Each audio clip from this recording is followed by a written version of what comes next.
Excellent. Yeah. So last minute slides. Not financial advice, and some of this I haven't checked all the data and the results yet, but it kind of gives us an idea, anyways, at least. And if there's any mistakes, then there could be some people in the chat, eagle-eyed people in the chat, can point it out, and we can correct it as we go. Yeah. So the first topic is staking. So I've taken some screenshots from hexmodel.com. So this is from the Icosa staking page. So just one thing to mention is the dashboards on hexmodel.com. They work if the traffic is low. So, but then if a lot of people log on, things slow down and they don't work very well.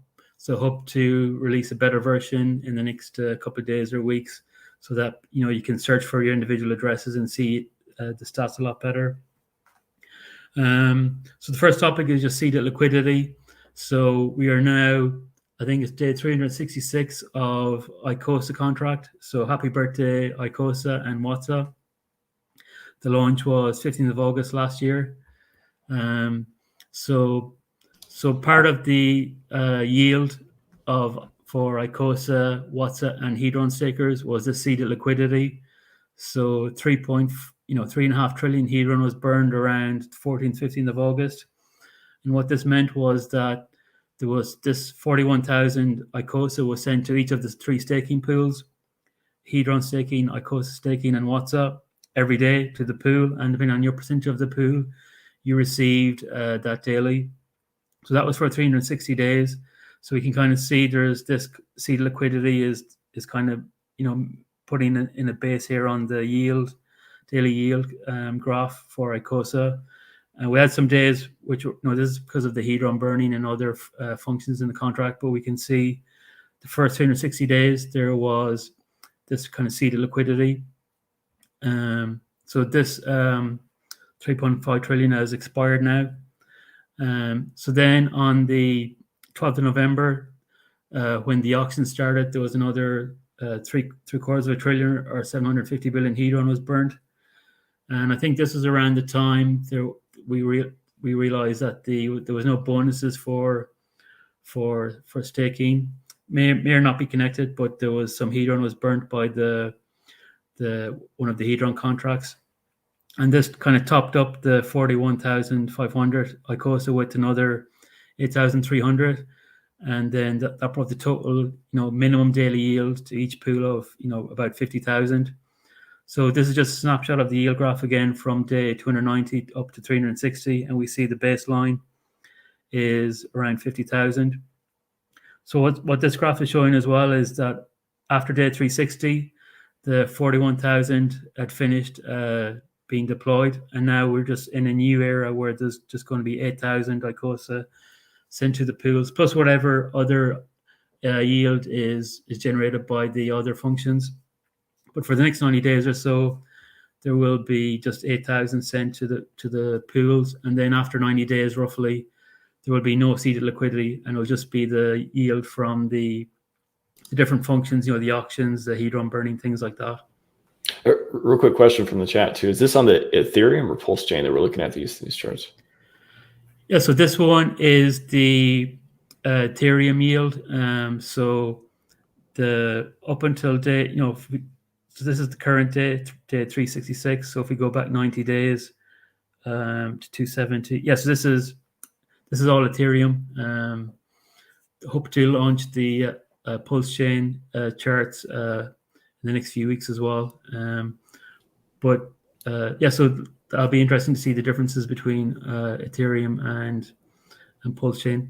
So this seed liquidity is on both chains. So this one's just showing that that we've kind of the step function down of yield. So what that means then is we'll get to later about the auctions, but less yield means less inflation and less supply on the market, which could be a good thing for Icosa in general.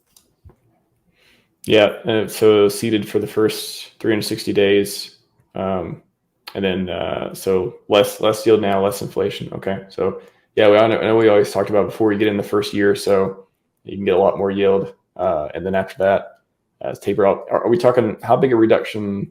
Do we know how big a reduction it is? Like, is it like 50% or how much less yield are we getting now? So this is the last 90 days. So we have some auctions on some of these days, and we have the seed liquidity, and then seed liquidity is reducing a lot. So and then we'll get to it later, but the auctions are also becoming less. So a lot less yield going to. So people will see their staking yield being a lot less. But I think that's kind of a good thing overall for the price to increase. Gotcha. Yeah, so second thing, we just did some analysis on the staking addresses. So ICSA staking on Ethereum. So 15,000, sorry, there's some timer on the slide. So yeah, there's 15,000 currently have an active stake, and then active and inactive. So 20,000 addresses have interacted with the staking contract overall on Ethereum. And then we've similar numbers for Hedron, 11,000 active and about 19,000 active and inactive. So this is kind of interesting that there's a big reduction of so there's a lot of addresses which are inactive on Hedron, and one reason for that might be that people were staking originally, and then they've now used that Hedron on the HSI auction, so they've used and burnt that Hedron. So that could be one reason why we see this number of inactive addresses on Ethereum on Hedron staking, because the number is less on Icosa staking. And then if we look at the numbers on PulseChain, so there's 18,000 staking addresses active on ICSA staking and 12,000 on Hedron staking. So, about 2,500 increase of new addresses on PulseChain and about 1,300 for Hedron staking on PulseChain. So I think this is a good sign that there's at least new addresses or wallets are staking more Hedron and more Icosa. Because if you like 90 days ago, we've had a direct copy of the staking from Ethereum onto PulseChain, and since then, we've had this increase of addresses. So maybe that's because the fees are less and people are moving into more wallets and spreading their staking into different wallets to take advantage of the minimum day staking, or maybe it's new wallets. Need to not analyze that deeper, but it's good that the number is more on PulseChain. It seems to be increasing. Yeah, it could be some new users being onboarded on PulseChain and using that rather than Ethereum right now, or it could just be a lot of people saying, "Hey, cheaper fees. Let's if we're doing different strategies for day-based strategies, which sounds like it's going away with V2, or at least changing, but putting in different wallets and using PulseChain for that. Very cool. Yeah, maybe just people are less active on Ethereum because the fees are high and then the prices are down. So it becomes more difficult to make a profitable transaction. So that could be one reason that we see more growth on PulseChain than on Ethereum. Yeah, that's the total number of addresses. So be interesting to look back. Maybe we do another stream in 6 months or a year and look back and see what the changes are. Definitely. So this is from the Icosa page on Hex Model as well. So we see the stats for all the different staking leagues and the minimum stake lengths. So we class the sea animal by the minimum stake length. So we see there's 4 whales on Hedron staking. We see 300 on Icosa staking. So these Hedron figures have been released. So first of all, this is the Ethereum stats. Hope to get PulseChain ones soon as well, but I think they're similar. So the Hedron values have been relatively stable. The Ethereum supply has been slowly increasing. So we see the liquid supply is almost 11 million, and we have 60 million staked, and high percentage is staked. So you can make a 90-day stake for 110 Icosa, and you can now do a 30-day stake for less than 110. If you look at the next page, so at least on Ethereum, there's very few people are staking less than 100 Icosa, which is not surprising. Maybe this be interesting to see this graph for PulseChain, and then we see the spread of staked supply among the different leagues.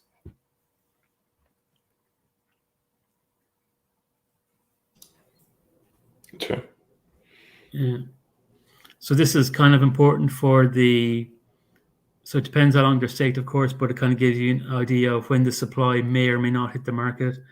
If we so there's like 25 million Icosa staked for 360 days. So most of it's staked for a long time, whereas Hedron is kind of, you have a lot of 30-day stakes, and then 90, 180, 270, 360. Do you have any weighting, or do you ever think about this too, of kind of profiling and weighting the probabilities of stuff going on the market based on their position as a whale versus shark versus dolphin? Like maybe whales dump less usually. I don't know. There's a lot of hex whales dumping lately, but I think there's so many hex whales, maybe even that number skewed. But do you ever apply like weighting based on certain assumptions you're making about the status of the wallets as well?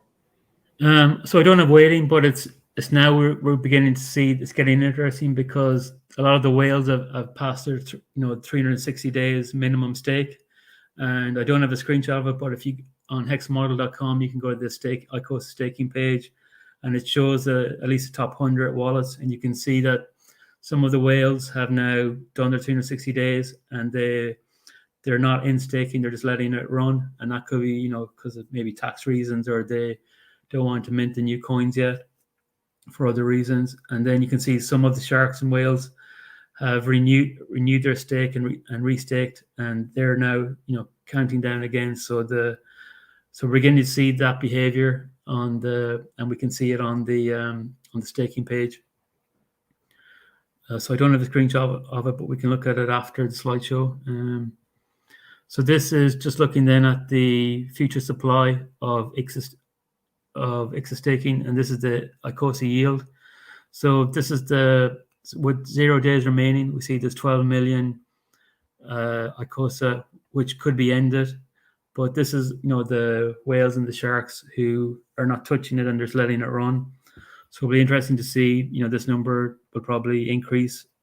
As we move along the days, more and more stakes will come to their minimum length, and they won't be end staked. And then other ones, of course, will be in staked, and then they'll be put into the future. So we see like this one, see some spikes here of like big stakes, which are going to become due, 319, 320 days in the future. So this is just showing the potential future supply of Icosa if everybody in staked and didn't restake. So there's 45 million yield currently in the contract, which in stakes that are either could be ended or can be ended in future. And just to take out the spike at day 0, you kind of see the kind of other values a lot clearer when we remove the first one. So yeah, I think we can look at the individual wallet behavior. Are the whales and sharks compounding, or are they letting the stakes run? And similar graph for Hedron. We have 1 trillion Hedron in total. So yeah, a lot Hedron with 0 days, and we see some more Hedron then for each of the other days. So the first 360 days of the staking contract, we saw those big spikes after 90 days. Then the 90-day stakers could end their stake. We saw a big increase in the stake points. Then 180 days, we saw another big increase, and 270 we saw an increase as well. So now we've gone past the 360 days. So the curve will kind of flatten out as a kind of I think a steady increase for Icosa, slowly increasing, and then for Hedron, seems to have leveled off. So it's kind of, we'll have more stakes coming out on every day a smaller amount every day as opposed to a lot coming out on one day. So that will be, yeah. I was going to ask too, like, because you said a lot of people or a lot of the whales are keeping them in and not at least minting them right now.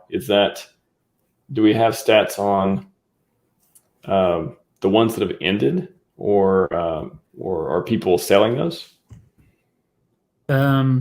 So I've selling versus like keeping it in there, I guess.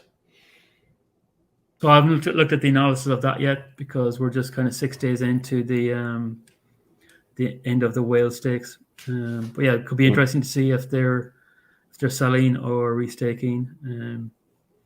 So hopefully this page loads quickly, and then we can look at the.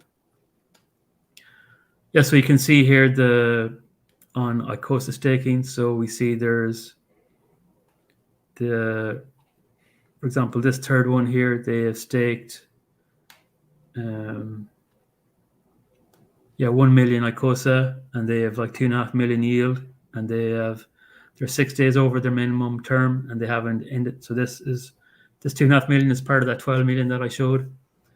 And then we can see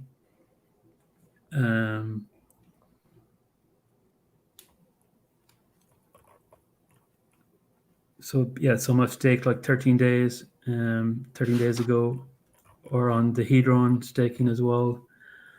We see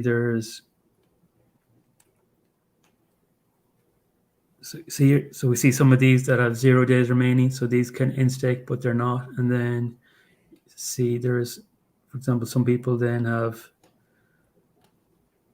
started new stakes.